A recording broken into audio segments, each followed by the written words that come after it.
Good morning and welcome back to my channel. Today I was busy sorting out through some of my essential oils and ingredients and stuff, and yeah, my mind just went back in the beginning years when I started out making soap. I tended to just want to buy all the different ingredients and all the different fragrances and essential oils and so on. I was still undecided on, do I want to go the 100% natural route, or do I want to use fragrance oils and so on. But that is actually a story for another day.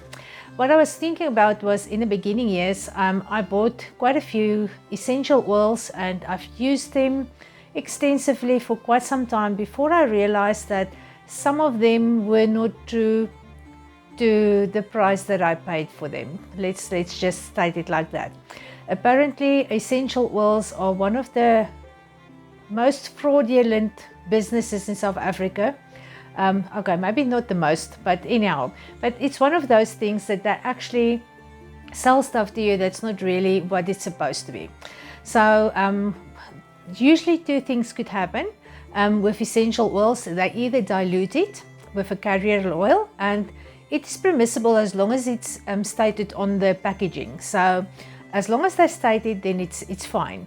So dilution is the one thing, and the other thing is they adulterate oil. Now, when they adulterate the essential oil is when they take a true essential oil, for example, rose geranium or geranium, and they adulterate it with cheaper geranium other oils that they add and mixed into it.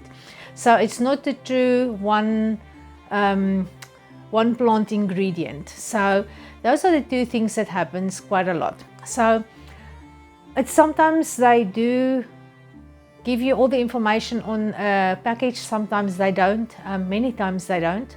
So I actually bought a lot of oils, and eventually I found a way that you can actually quickly and easily test if your oils are diluted with a carrier oil. To find out if it is adulterated with other essential oils, that is going to be a little bit more difficult. It's not something that you can test at home, but at least you can start out with an easy peasy one, because you know it, when they dilute essential oils, then you are actually paying very expensively for most probably grapeseed oil or something like that. That actually smells nice and does have a little bit of essential oil in it, but it definitely not warrant the price that you're paying. So let me show you quickly how to test it, because it's very easy. Okay, today is a good day. We've got electricity. We have all the lovely rain that we received here on the farm. Usually when it starts raining, then yeah, the electricity goes. What you're going to do is you're just going to take a piece of printer paper. I've marked circles on it just for the sake of our video here. And I'm going to take a drop and just drop one single drop in a circle. Some of them move faster than others. Okay, come buddy. There we go. Okay, let's go for 2 drops there. Okay, this one is a tea tree oil. This is a sandalwood.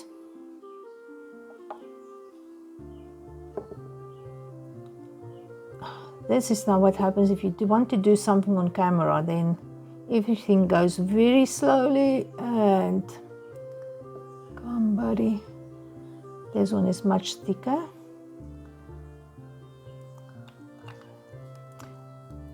That could tell you something, but not necessarily. Okay, and I've got clove oil, clove leaf here. This one, as I remember, it's a much thinner one. I think it will drop faster. There we go. Oops, yeah, some 2 drops. Okay, while our essential oils are evaporating, or maybe not evaporating over there, let's just quickly look at a few other things that you can look at. If you get your little bottle there, look at the fine print. In the ingredients list, it is supposed to be listed if they have a carrier oil in there, or if it is adulterated, it's supposed to be there. If there's a carrier oil, usually they give the ratio as well. They will give it a 1:1 if it is half carrier oil, half essential oil. But the information is supposed to be stated there. Then the other thing is, normally with a good essential oil, the botanical name will be on the label as well. Now I know with the tiny little 5 milliliter bottles, there's not much space, printing space, so many times I leave it out, and they will give a website, and you can get more of the information on the website as well. So there's something that you can go check out for research or whatever to see what information they do give on their websites as well. And then the other thing is price. If you look at your essential oils and there are a bunch of them on the shelf or in on a website, check out the prices. If all the prices are the same, then that should be a red flag. Because they use different amounts of plant material to make different amounts of essential oils. For example, if you go to lavender essential oil, they use plus minus 100 kgs of plant material to get a 1 liter essential oil or 1 kg essential oil.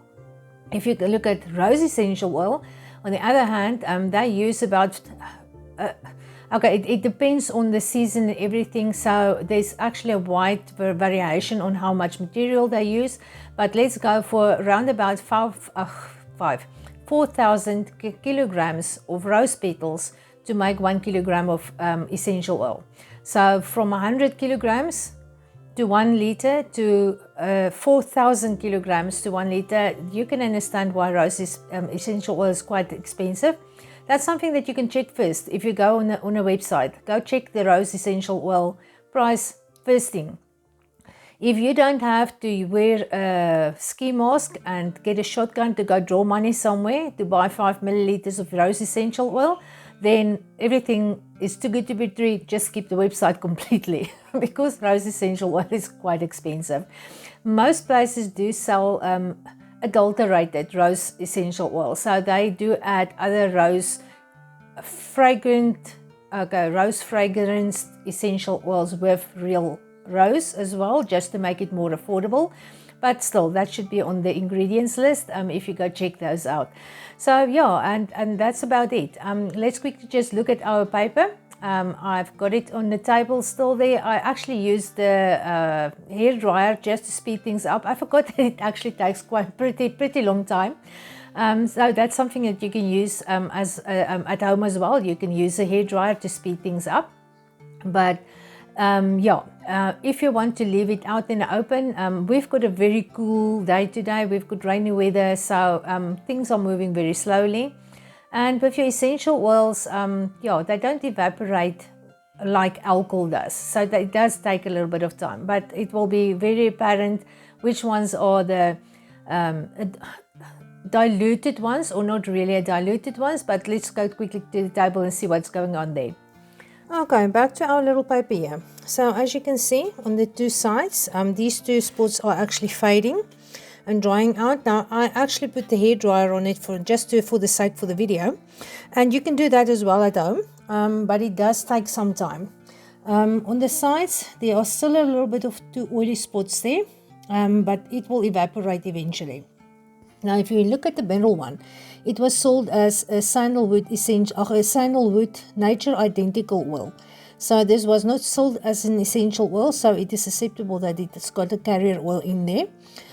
This one is actually quite a good company. I actually like the essential oils. Soil is also a good one that's available in South Africa. So yeah, all of them were windrose. I don't think the aromatherapists, maybe they will approve of it, but for my purposes, then I'm happy with it.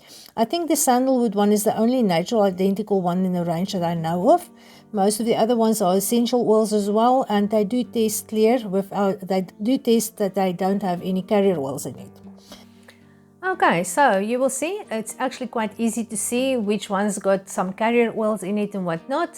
So I'm happy with mine that I've got here. It was on the ingredients list. It is stated that it was a nature identical oil. It wasn't sold as a essential oil. So I'm good and dandy with all of that.